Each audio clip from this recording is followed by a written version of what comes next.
لکه اوس دلته موږ چې کوم ملګري ناست یو دا ګیرې چې وړې کوي یا یې خریلي دي د دوی نه دا سوال دی هسې خفه کېږي به نه د دین خیرخواهي د یو بل ته به نصیحت ونه کوو او که څوک په نصیحت خفه کېږي الله دې خوشحاله کړي څه ورسره وکړو سوال دا دی هسې دا خو یو ګناه ده چې معروفه ګناه ده ځکه یې موږ په مثال کې ذکر کوو په دې حال دا په کوم حال چې وایي ته یې او دا په کوم سټایل چې دی دا مخ جوړ کړی دی آیا په دې مخ باندې الله سره ملاقات ته تیار یې نو ټول به وایي نه نو بیا پرېږدو ولې نه موږ کې مشکل دا دی لکه موږ ټول اوس وایو چې موږ الله ته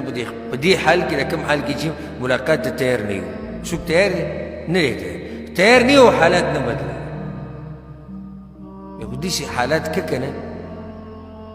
داسې حالات خو که چې ته خو پرې راځي که